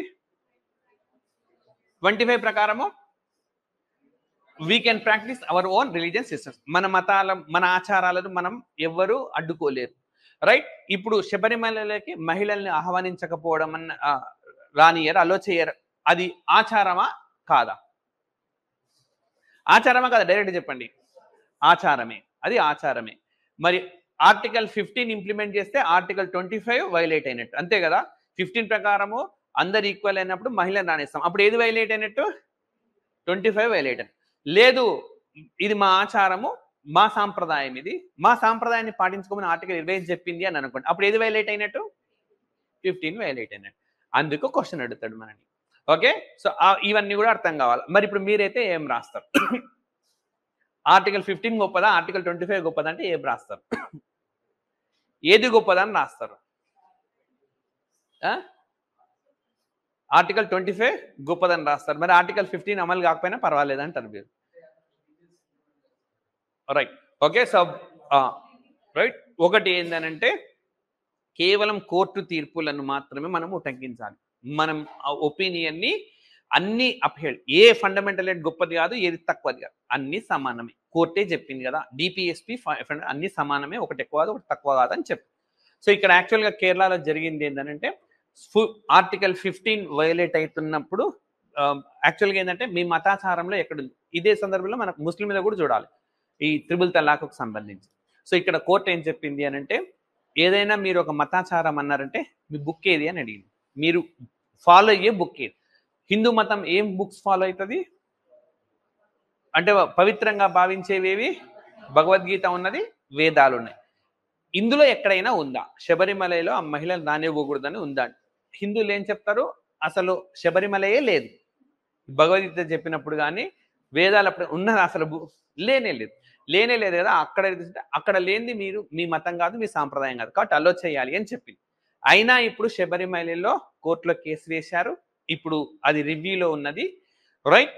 కాబట్టి అదే విషయం రాయాలి. మరి ఎందుకు కోర్టు యాక్సెప్ట్ చేసింది అని అంటే, ఇప్పుడు ఆర్టికల్ 15లో క్లియర్గా ఏమని మెన్షన్ చేసినారు, పబ్లిక్ ప్లేసెస్లో ఆపకూడదు. అంటే ఫర్ ఎగ్జాంపుల్ ఒక టెంపుల్లోకి వెళ్తా ఉంటే టెంపుల్ ఆపకూడదు, కానీ ఆ టెంపుల్ ప్రైవేట్ టెంపుల్ అయితే ప్రైవేట్ టెంపుల్ ఇప్పుడు మా ఇంట్లోకి రానిస్తానండి మిమ్మల్ని, నా ఇష్టం, అది రానివ్వడం నాకు కూడా నా ఇష్టం, అది రైట్. మీ ఇంటికైనా అంతే, నేను వచ్చినా కూడా రానివ్వడం నాని కూడా మీ ఇష్టం, అది బికాజ్ యువర్ ప్రైవేట్ హౌస్, అది రైట్. సో అది ఎవరింటికి ఎవరు రావాలన్నది ప్రైవేట్ వ్యక్తులు వాళ్ళ కన్సర్న్ ప్రకారమే జరుగుతుంది, అది ఇష్టం వచ్చినట్టుగా కుదరదు, అది ఎవరికి కుదరదు. సో ఇప్పుడు అది కేసు వేసింది కేరళ వాళ్ళు. ఏంటనంటే భారతదేశంలో కేరళ కలవాలనుకున్నప్పుడు కండిషన్ పెట్టారు, టెంపుల్స్ పైన మాకే హక్కు ఉండాలి. మేము ఇండియాలో కలవాలంటే ఏమి ఉండాలి, టెంపుల్స్ పైన మాకు రైట్ ఉండాలి. నువ్వు ఆ రైట్ ఇస్తేనే నేను ఇండియాలో చేరతా, లేకపోతే చేరనంటే అప్పుడు ఇండియా సంతకం పెట్టింది. అందుకే చూడండి మన దగ్గర ఎండోమెంట్స్ మినిస్టర్ ఉంటాడు, ఏ రాష్ట్రంలో ఎండోమెంట్స్ మినిస్టర్ ఉంటాడు, కేరళలో ఉండడు. ఎందుకు? కేరళలో టెంపుల్స్ ఎవరివి? అక్కడ ఎవరైతే వాళ్ళు కలిపినారో రాజులు ఉన్నారు కదా, త్రివేంద్రం, అది that is a principal state ఏంటది, తిరువనంతపురం. ట్రావెన్కోర్ వాళ్ళు, ట్రావెన్కోర్ రాజులు, ఆ టెంపుల్స్ అన్ని వాళ్ళవి. వాళ్ళు ప్రైవేటా గవర్నమెంట్ స్టేటా? వాళ్ళు ప్రైవేట్, వాళ్ళు అదే చెప్తున్నారు. అవును, నీరు 15 ఆర్టికల్ ఎవరికి వర్తిస్తుంది? గవర్నమెంట్, పబ్లిక్ గడుపుతుంది. పబ్లిక్ ఎందుకైతే ఇది నాది, ఇది నా టెంపుల్, ఇది నువ్వు సంతకం పెట్టినావు కదా, నా టెంపుల్లో నా రూల్స్ ఉంటాయి, మేము మహిళలను రానియ్యం, దట్స్ ఇట్, మా రూల్ కదా అది అనింది. అది ఇప్పుడు ఇంకా సుప్రీంకోర్టు రివ్యూ చేయలేదు. ఓకే, సుప్రీంకోర్టు ఇంకా రివ్యూ చేయలేదు. అంటే మీకు డిస్క్రిమినేషన్ అని వచ్చినప్పుడు ఇన్ని పాయింట్స్ డిస్కస్ చేస్తారు. శబరిమల డిస్కస్ చేయాల్సి ఉంటుంది, ట్రిపుల్ తలాక్ డిస్కస్ చేయాల్సి ఉంటుంది. ఇక్కడ ఇంకొకటి ఉన్నది, రైట్, రీసెంట్గా జరిగిన ఇది మనకు human dignity versus religious practices. So ఇది ఒకటి సంఘటన జరిగింది. యాక్చువల్గా ఇది ఏంటంటే సదాశివ బ్రహ్మేంద్ర అని చెప్పి ఉన్నారు, వారు స్వామీజీ అన్నమాట. వారు ఎప్పుడో చనిపోయినారు, వారి సమాధి ఉన్నది. ఓకే, వారి సమాధి ఉన్నది. ఇక్కడ రూల్ ఏంటనంటే అన్నదానం జరుగుతుంది, అంగ ప్రదక్షిణం జరుగుతుంది. అన్నదానం అంటే మీకు తెలిసిందే కదా, ఫుడ్ ఆఫర్ చేస్తారు. అంగ ప్రదక్షిణం యాక్చువల్గా ఫుడ్ తింటారు, ఫుడ్ తిన్న తర్వాత ఆకులు తీసేయరు అనమాట. ఆ ఆకుల పైన ప్రదక్షిణ జరుగుతుంది. అంగ ప్రదక్షిణం అనేది ఆ తిన్న ఆకుల పైన జరుగుతుంది. అంటే ఎవరైతే అప్రదక్షిణ చేస్తున్నారో వాళ్ళకు అవమానము అన్నది కేసు అన్నమాట. ఇది వాళ్ళ డిగ్నిటీని తక్కువ చేసినట్టు. సో అది అయితే ఇప్పుడు సుప్రీంకోర్టు ఏమని చెప్పింది, మద్రాస్ హైకోర్టు ఏమని చెప్పిందంటే ఆర్టికల్ 25 ప్రకారము దీన్ని కొనసాగించవచ్చు అని చెప్పింది. ఆర్టికల్ 25 క్లాజ్ 1 ప్రకారము కొనసాగించవచ్చు అని చెప్పింది. ఎందుకో రీజన్ కూడా చెప్పింది. ఇక్కడ కమ్యూనల్ హార్మనీ ఉన్నది. అంటే ఎవరు ఎవరు తిన్నా సరే వాళ్ళు తిన్న ప్లేట్స్ పై నుంచి అదే ఆకులపై నుంచి ప్రదక్షిణం చేయాల్సి వస్తుంది. ఎవరైనా చేయొచ్చు, వీళ్ళు చేయాలి వాళ్ళు చేయాలని లేదు. ఒక అందరూ కలిసి సమానత్వంతో చేసుకునే పండగ. కానీ మనకు ఇలాంటి పండగ ఒకటి కర్ణాటకలో ఉన్నది. కర్ణాటకలో ఏందనంటే కేవలము బ్రాహ్మిన్ కమ్యూనిటీ వాళ్ళు మాత్రమే తింటారు. అదర్ దాన్ బ్రాహ్మిన్ కమ్యూనిటీ వాళ్ళు మాత్రమే ప్రదక్షిణ చేస్తారు. అంటే అక్కడ డిస్క్రిమినేషన్ ఉందా లేదా? సో డిస్క్రిమినేషన్ కాన్స్టిట్యూషన్ యాక్సెప్ట్ చేస్తుందా? చెయ్యదు. అది డిస్క్రిమినేషన్ గా ఉన్నది కాబట్టి మేము అది వ్యాలిడ్ చేయం. కానీ ఇక్కడ డిస్క్రిమినేషన్ లేదు. తినేవాళ్ళు ఎవరైనా తినొచ్చు. Maybe a brahmin or other than a brahmin ఎవరైనా తినొచ్చు. చేసేవాళ్ళు కూడా ఎవరైనా చేయొచ్చు. రైట్? అక్కడ తినే హక్కు ఒక సోషల్ గ్రూప్కి మాత్రమే ఇచ్చి మిగతా వాళ్ళని చేయమంటున్నారు. ఇక్కడ అట్లా చేయట్లేదు. ఎవరైనా తినండి, ఎవరైనా చేయమన్నారు. అంటే even though it is implementation article 25 clause 1 but it is not discriminating. Right? So 25 clause 1 ని ఇంప్లిమెంట్ చేస్తుంది. అంటే వాళ్ళ ఆచరణ పాటిస్తున్నారు. At the same time discrimination చేస్తున్నారా? చేయట్లేదు. వేరేస్ కర్ణాటకలో ఏం జరుగుతుంది? దే ఆర్ ప్రాక్టీసింగ్ వాళ్ళ 25 clause 1 ప్రకారం ఉన్నది. At the same time they are violating the article 15 discrimination అనేది ఉన్నది. సో కాబట్టి మీరు కంక్లూజన్స్ లో ఎప్పుడు ఏం రాసుకోవాలి అంటే you can practice your own religion issues. At the same time you need to follow the other fundamental rights. Equality, dignity అనేది ఉండాలి. సో అలా ఉన్నప్పుడు మాత్రమే మీకు ఇది వర్తిస్తుంది అని చెప్పింది. సో రీసెంట్ గా మనకు ఇచ్చిన జడ్జిమెంట్ కాబట్టి 100% మీరు కోట్ చేయండి. రైట్? ఏ సందర్భంలో కోట్ చేస్తారు? సెక్యులరిజం గురించి రాసేటప్పుడు, మా రిలీజియన్ ప్రాక్టీస్ గురించి చేసేటప్పుడు కంపల్సరీగా మీరు ఉపయోగించుకున్న సమాచారం బాగా ఇంపార్టెంట్. ఇది గుర్తుపెట్టుకోండి. Okay, Nerur Sadguru Sadashiva Brahmendral resting place and అన్నదానం అంగ ప్రదక్షిణం, ఈ రెండు కాన్సెప్ట్ అర్థమైతే చాలు, అవి గుర్తుపెట్టుకోండి, కోట్ చేయండి కంపల్సరీగా. సో పలానా ప్లేస్ లో ఈ విధంగా ప్రాక్టీస్ చేస్తారు. అక్కడ కమ్యూనల్ హార్మోనీ ఉంది కాబట్టి కోర్టు అలో చేసింది. ఎట్ ద సేమ్ టైం కర్ణాటకలో ఇది లేదు కాబట్టి కోర్టు అలో చేయలేదు. అంటే కోర్టు రిలీజియన్ ప్రాక్టీసెస్ కూడా చేసుకోమని చెప్తుంది. At the same time they should not violate other fundamental rights of any other community అని చెప్పి కన్క్లూడ్ చేయాల్సి ఉంటుంది. సో బాగా ఇంపార్టెంట్ ఇది. మీకు కోట్ చేసే సందర్భం 100% వస్తుంది. అది కూడా ఇచ్చినాను మీకు. కర్ణాటకలో ఇన్ ఓన్లీ బ్రాహ్మిన్స్ ఓకే తింటారు. అక్కడ వాళ్ళు భోజనం చేసే వాళ్ళు కేవలం బ్రాహ్మిన్స్ మాత్రమే, వేరే వాళ్ళు దానిపైన అంగప్రదక్షిణ చేయాల్సి వస్తుంది. సో ఇది మనకు ఇప్పుడు కర్ణాటక తమిళనాడులో ఏదైతే ఉందో అది సోషల్ ఇంటిగ్రేషన్కి ఉపయోగపడుతుంది అని చెప్పింది. అయితే క్రిటిక్స్ ఉన్నాయి దీనిపైన. ఇది హ్యూమనిజం వ్యతిరేకం. ఎవరు తింటున్నారు అని కాదు, తిన్నదానిపైన వేరే వాళ్ళు వెళ్ళడం ఏంది? సో అది ఓకే వాళ్ళ గౌరవానికి భంగం కదా అని చెప్తున్నారు. సో ఇది మనకు ఇష్యూ అన్నమాట. సో ఈ ఇష్యూ ఇది పీడిఎఫ్ కూడా ఇవ్వమంట, మీకు రాసుకోవడం లేట్ కావచ్చు అందుకని. ఓకే, సో ఈ ఇష్యూ కంపల్సరీగా గుర్తుపెట్టుకోండి. రైట్? నెక్స్ట్ వచ్చేసి ఇంకా ఈజీ ఉన్నాయి. డిపిఎస్పిలో మీకు చాలా అంశాలు వస్తాయి, బట్ నేను ఓన్లీ కరెంట్ ఇష్యూస్ మాత్రం డిస్కస్ చేస్తున్నాను. యూనిఫామ్ సివిల్ కోడ్ లేటెస్ట్ గా ఏ స్టేట్ లో మనకు అమలైతా ఉన్నది? ఉత్తరాఖండ్. ఇండియాకు ఇండిపెండెన్స్ వచ్చిన తర్వాత అమలు చేస్తున్న ఫస్ట్ స్టేట్ ఉత్తరాఖండ్. గోవాకు ఇండియాకు ఇండిపెండెన్స్ ముందు నుంచి ఉన్నది. ఓకే, కాబట్టి ఇండియాకు మోర్ ఇది మనకు ప్రిలిమ్స్ క్వశ్చనే, బట్ మీకు ఏదో ఒక రూపంలో కంపల్సరీ క్వశ్చన్ అడుగుతారు. మనకు ఒక 15 రోజుల కిందట మళ్ళీ ఒక జడ్జిమెంట్ కూడా వచ్చింది, కోర్టు ఇచ్చింది, చెప్పింది ముస్లిం మహిళలకు ఏమి ఇవ్వాలన్నారు కంపల్సరీగా అలిమోనీ ఉంటుంది కదా, అది కంపల్సరీగా ఇవ్వాలి అని చెప్పింది. సో ఆ సందర్భంలో ఇవన్నీ కోడ్ చేయాల్సి వస్తుంది. ఓకే, సో సింపుల్ ఇష్యూ అని పెద్దగా ఏం పెట్టలేదు. రైట్? నెక్స్ట్ మనకు లైక్ అదర్ ఇష్యూస్ ఉన్నాయి. Other issues sub categorization of OBCs. So బాగా important. Sub categorization of OBCs అంటే మీనింగ్ ఏంటి? మనకు 2 వార్తల్లో ఉన్నాయి, sub categorization of OBCs as well as sub categorization of ఎస్సీస్. ఇది కూడా న్యూస్ లో ఉంది. సబ్ కేటగరైజేషన్ ఆఫ్ ఎస్సీస్ అనేది మనకు తెలంగాణలోనే హామీ ఇచ్చినారు ప్రధానమంత్రి. దానికి అనుగుణంగా he also appointed A committee. So ఇది కూడా వార్తల్లో ఉంది. కంపల్సరీగా ఒక క్వశ్చన్ వస్తుంది మనకు. సో ఈ panel ను మనకు రైట్ కోట్ చేయండి. సబ్ కేటగరైజేషన్ ఆఫ్ ఓబీసీ సంబంధించి ఏ కమిటీ అపాయింట్ అయింది అంటే ఏం కోట్ చేస్తారు? రోహిణి. సో ఆర్టికల్ 341 ఇది కోట్ చేయండి మీరు కంపల్సరీగా. ఎందుకనంటే president appoints conditions to investigate the condition of backward classes. So backward classes కు సంబంధించిన వాళ్ళ కండిషన్స్ ను ఇన్వెస్టిగేట్ చేయడం కోసము ఎవరు అపాయింట్ చేయొచ్చు? ప్రెసిడెంట్. మనకు ప్రాబ్లం ఏంటంటే ఆర్టికల్ 340 వార్తల్లో ఉంది, కరెంట్ ఇష్యూస్ లో ఆర్టికల్ 341 కూడా కరెంట్ ఇష్యూస్ లో ఉంది. సో అన్ని చెప్తా. ఈ రెండింటిపైన ఒక క్వశ్చన్ రావచ్చు. సో ఇప్పుడు ఇంకొక క్వశ్చన్, దీంట్లోనే ఇంకొక క్వశ్చన్ ఆన్సర్ చెప్తున్నా. Why sub categorization of OBCs is need? Okay, అట్లా అడుగుతాడు. ఎందుకు సబ్ కేటగరైజేషన్ చేయాలి అని అడుగుతున్నాడు. సో దానికి ఆన్సర్ ఇది. 97% of all jobs and education to total OBS quota have gone to 25% OBC caste. So మామూలు భాషలో చెప్తా, 100 క్యాస్ట్లు ఉన్నాయి అనుకోండి, ఓబీసీలో 100 క్యాస్ట్లు ఉన్నాయి, మనకు 100 పోస్టులు ఉన్నాయి. ఇందులో మనకు 97 పోస్టులు ఈ 100లో 25 కులాలకు మాత్రమే పోయినాయి. ఓన్లీ 25 కులాలకు మాత్రమే 97 జాబులు. మిగతా 75 కులాలకు కలిపి 3 జాబులు ఉన్నాయి. అంటే ఈ 25 కంటే ఈ 75 చాలా చాలా చాలా వెనకబడ్డారు. They are much backward than this remaining 25. ఇది మనకు ఈ కమిషన్ ఇచ్చిన రిపోర్టే.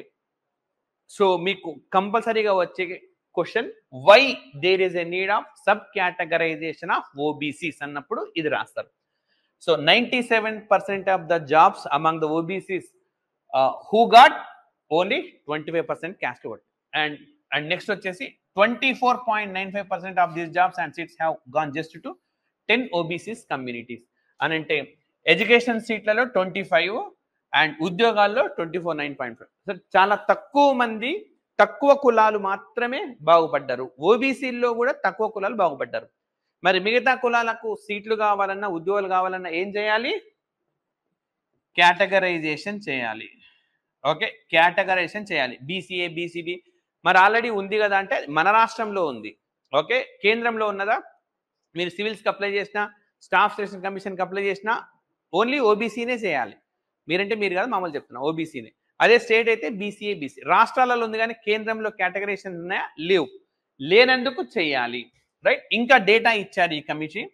983 ఓబీసీ కమ్యూనిటీస్ అంటే మొత్తంలో 37%. సో మొత్తం బీసీ కులాల్లో ఇవి 37%. ఏవి? 983 caste were found to have zero representation in jobs and education institutions. అంటే వాళ్ళకి ఇప్పటిదాకా ప్రభుత్వ ఉద్యోగాలు లేవు, విద్యా ఐఐటీలలో, ఐఐఎంలలో లేదా ఎంబీబీఎస్లో సీట్లు కూడా లేవు. దేశంలో 983 ఓబీసీ కులాల్లో ఒక్క గవర్నమెంట్ ఉద్యోగి కూడా లేడు.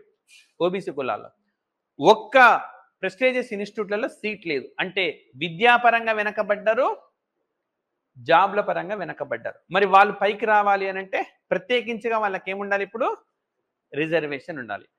కానీ వాళ్ళు బీసీల్లో భాగంగా ఉన్నారు. మరి బీసీ రిజర్వేషన్ ఉంది కదా అంటే ఓబీసీలో ఆల్రెడీ బాగుపడ్డవాడే మళ్ళీ బాగుపడుతున్నాడు, వీడికి రావట్లేదు. కాబట్టి కేటగరైజేషన్ చేయాల్సి వస్తుంది.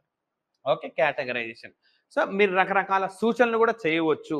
లైక్ ఫర్ ఎగ్జాంపుల్ నేనైతే ఏం చెప్తానంటే, ఒకడికి ఒక దగ్గర రిజర్వేషన్ వచ్చినాక ఇంకా మళ్ళీ వేరే దగ్గర ఇవ్వకూడదు. నా ప్రపోజల్ అది. ఫర్ ఎగ్జాంపుల్ ఒకడు ఇంటర్మీడియట్ ఎంపీసీ చదివిండు, వాడు బాగా రాసాడు, ఐఐటీలో సీట్ వచ్చింది, ఇంకా అయిపోయి వానికి లైఫ్ రిజర్వేషన్ ఉండదు. మళ్ళీ సివిల్స్ రాస్తే కూడా ఉండకూడదు. మెరిట్లో సంపాదించుకోవాలి. నేనేమో వాడిని ఆపట్లేదు కదా, అది అన్నమాట. లేకపోతే ఇప్పుడు ఏం చేస్తాడు? ఐఐటీలో సీట్ సంపాదిస్తాడు అంటే ఐఐటీలో వాడి వల్ల ఒకటికి సీటు పోయింది. రేపొద్దున సివిల్స్లో వాడు సెలెక్ట్ అయితే వాడి వల్ల ఇంకొకటికి ఉద్యోగం పోతుంది. లైఫ్ లాంగ్ వాడు ఏదో ఒకటి పోగొడుతూనే ఉంటాడు, లైఫ్ లాంగ్. సో కాబట్టి ఒక ఒపీనియన్ అన్నమాట. సో అట్లా రాయవచ్చు. ఇప్పుడు కూడా అంతే. 983 కులాలకు ఒక్కటి కూడా లేదంటే ఆల్రెడీ ఉన్న ఓబీసీ కులాల్లో మళ్ళీ వాడికి రిజర్వేషన్ ఇవ్వకుండా చేయాలి. రైట్. లేదంటే ఒక కుటుంబంలో ఒకటికి ఐఏఎస్ వస్తే ఇంకా వాళ్ళ ఫ్యామిలీ ఎవరికి ఇవ్వకూడదు. రైట్. ఇప్పుడు వాడు కోచింగ్ ఇప్పించుకుంటాడు కదా, వాడు ఐఏఎస్ అయిందనంటే వాడి కొడుకులకి కూతుర్లకి కోచింగ్ ఇప్పించుకోలేడా? బ్రహ్మాండమైన కోచింగ్ ఇప్పించుకోగలుగుతాడు. ఇంకా అప్పుడు ఆ ఫ్యామిలీకి తీసివేయాల్సి ఉంటుంది. రైట్. అండ్ తర్వాత వాళ్ళకి నెక్స్ట్ లేని వాడికి వాడు కూడా వస్తాడు. అట్లా ఉన్నవాడే మరింత ఉన్నవాడు అవుతాడు. ఓకే, ఈ సిస్టమ్ వల్ల అట్లా కంక్లూడ్ చేయొచ్చు. మీరు అది ఎగ్జాంపుల్స్ ఇవ్వవచ్చు. రైట్, ఏమని ఇవ్వవచ్చు? రిజర్వేషన్ల గురించి రాస్తున్నారు అనుకోండి. So reservation should be provided as a one time. Either you can choose while you are in studying or at the job. ఉద్యోగంలో సంపాదించుకో, విద్యను ఉపయోగించుకో. సో ఎందుకు అనంటే నువ్వే ఎప్పుడు ఉపయోగించుకుంటే అదే సోషల్ గ్రూప్లో వేరే వాళ్ళకి రాదు. ఎగ్జాంపుల్ ఇది ఇస్తారు. According to Rohini panel committee report డైరెక్ట్గా చెప్తారు. According to Rohini panel committee 983 OBC communities does not have even one government job or they did not have any seat in the prestigious institutions. అంటే రావాలి కదా, ఐఐటీలలో, ఐఏఎంలలో, ఎయిమ్స్లో చదివితే కుటుంబ పరమతి పెరుగుతుంది, వాళ్ళకు అది కొత్త రకం ఉత్సాహాన్ని ఇస్తుంది అనమాట. అక్కడ చదవకుండా చదివే అవకాశం రావట్లేదు. సో ఇది కోట్ చేస్తారు. ఇంకా మీరు దీనికి బెటర్ ఏమైనా సూచించగలిగితే ఓకే, ఇంకా అది మంచిది. ఓకే, సో అట్లా రైట్. సో ఇది మనకు ఇష్యూ, బాగా ఇంపార్టెంట్, ఇది మీరు యూజ్ చేసుకోదగ్గర. ఇంకా కొంత డేటా ఉంది. 994 OBC sub caste right had representation of only 2.68% in recruitment and admissions. So చాలా డేటా ఇచ్చింది రోహిణి పనెల్. అంతా ఫిల్టర్ చేసి మనకు అవసరమైనవి నేను పెట్టినాను. ఈ డేటా కంపల్సరీ నేర్చుకోండి. రిజర్వేషన్ల సందర్భంలో 100% కోట్ చేయండి. నేను చెప్పింది నా ఒపీనియనే. ఒకసారి మాత్రం రిజర్వేషన్ ఇవ్వాలి, ఇంక ఇవ్వకూడదు అన్నది నా ఒపీనియన్. నేను ఇవి కోట్ చేస్తా. ఇంతకన్నా బెటర్ సొల్యూషన్ మీ దగ్గర ఉంటే సొల్యూషన్ సూచించి ఇది కోట్ చేయండి, తప్పేం కాదు. ఈవెన్ మెన్షన్ చేయండి, రోహిణి పనెల్ కమిటీ ఇది చెప్పింది, అక్కడి నుంచే తీసుకుంటున్నాం మన డేటా, తప్పేం కాదు. రైట్. సో ఇది ఒకటి. అండ్ ఇది మనకు రీసెంట్గా జరిగింది, ఏదో ఒక రూపంలో క్వశ్చన్ రావచ్చు. సో ఆర్టికల్ 341 ప్రకారం రైట్, మీకు కంటెక్స్ట్ చెప్తా. బీహార్ వాడు ఏం చేసిండంటే 2015లో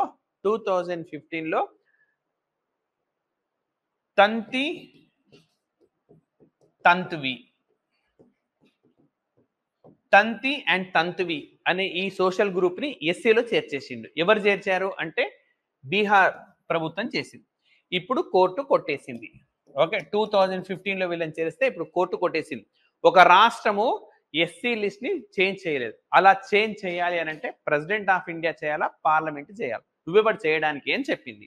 సో ఇప్పుడు మన క్వశ్చన్ ఎట్లా వస్తుంది అని అంటే కంపల్సరీ రాదగ్గ question, how a social group is added to the SC list. Okay, SC లిస్ట్లకి ఏ విధంగా యాడ్ చేస్తారు అని అడిగితే అప్పుడు మీరు ప్రొసీజర్ రాసేటప్పుడు ఇది కోట్ చేయండి. ప్రొసీజర్ ఏంటంటే నేషనల్ కమిషన్ ఫర్ ఎస్సీ ఉన్నది కదా, national commission for SC and registrar general of India అంటే సెన్సస్ తీసుకుంటాడు. వీళ్ళిద్దరు ఫస్ట్ చెప్తారు గవర్నమెంట్కి, సార్ వీళ్ళని ఎస్సీలో చేర్చాల్సి ఉంటుంది, వీళ్ళు బాగా సోషల్ డిప్రైవ్డ్ సెక్షన్స్ అని చెప్తే అప్పుడు ప్రెసిడెంట్ ఆఫ్ ఇండియా చెప్తారు. ప్రెసిడెంట్ ఆఫ్ ఇండియా చెప్పిన తర్వాత పార్లమెంట్లో త్రూ ప్రెసిడెంట్ ఆఫ్ ఇండియా పార్లమెంట్లో బిల్లుని ఇంట్రడ్యూస్ చేసి పార్లమెంట్ ఒప్పుకున్నాక ఆ సోషల్ గ్రూప్ని ఎందులో చేరుస్తారు, 341లో చేరుస్తారు. ఈ ప్రొసీజర్ మీకు సార్ వాళ్ళు చెప్తారు, పాలిటీ చెప్పేవాళ్ళు, బుక్లలో కూడా ఉంటుంది మీకు. కానీ మీరు ఫస్ట్ ఇంట్రొడక్షన్ కంటెక్స్ట్ ఏం రాస్తారు?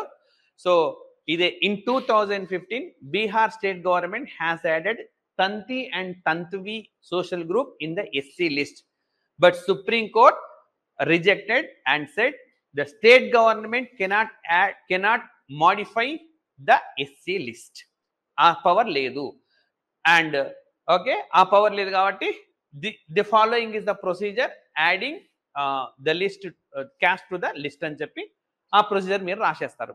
మనం ఏం కోట్ చేస్తున్నాం, తంత్వా కమ్యూనిటీని కోట్ చేస్తున్నాము. సో వేరే వాడికి మనకు ఏం తేడా అంటే అది తేడా. అప్పుడు మనకు ఆటోమేటిక్ ఏమవుతుంది, హాఫ్ మార్క్. ఆ ప్రొసీజర్ వాడు కూడా రాస్తాడు, ప్రొసీజర్లు అందరు రాస్తారు. ఓకే, లేటెస్ట్ ఎవడు యాడ్ చేస్తుండన్నది ఇది కేవలం పాలిటిక్స్ చెప్పట్లేదు నేను, ఎకానమీకి కావచ్చు, జాగ్రఫీకి కావచ్చు, అదర్ ఇష్యూస్ కావచ్చు. నువ్వు లేటెస్ట్ ఇష్యూ ఎంత వేరే. ఎగ్జామ్ రాసే రోజు కొత్తది వచ్చింది అనుకోండి, మీరు ఆ రోజు పేపర్ చదివినారు, అది రాయండి, ఇది రాయండి. సో ఆ ఎగ్జాంపుల్ వచ్చింది, ఎగ్జాంపుల్, తంత్వా ఎగ్జాంపుల్ రాయండి. ఓకే, కంపల్సరీగా మనకు వెయిటేజ్ ఉంటుంది, హాఫ్ మార్క్. ఒక్కొక్క ఆన్సర్కు హాఫ్ మార్క్ మనకు మారిపోయినా కూడా టోటల్ స్కోర్లో చాలా తేడా వస్తుంది. నెక్స్ట్ వచ్చేసి మనం డిస్కస్ లాస్ట్ ఇష్యూ మహువా మైత్రి. సో ఈమె ఎవరు? ఎంపీ. ఓకే, ఈమె ఎంపీ. సో ఈమె మీరు దీన్ని ఈవెన్ ఎథిక్స్ లో కూడా యూజ్ చేసుకోవచ్చు. ఎథిక్స్ కూడా ఉన్నది కదా గ్రూప్ 1 మెయిన్స్ లో, ఎథిక్స్ లో కూడా యూజ్ చేయొచ్చు. చిన్న చిన్న ఉదాహరణ మీరేమి మొహమాట పడకర్లే, వాడవచ్చు. పేపర్ చదివేటప్పుడే నేను ఎక్కడో వినియోగించుకున్న స్పృహ ఉండాల. ఫర్ ఎగ్జాంపుల్, నిన్న ఒక పారిశుద్ధ్య కార్మికుడు 85 లక్షలు విలువ చేసే హారం దొరికితే ఆ హారం వాళ్ళకి ఇచ్చేసినాడు. ఓకే, మీరు ఇది కోట్ చేయవచ్చు ఎథిక్స్ అని.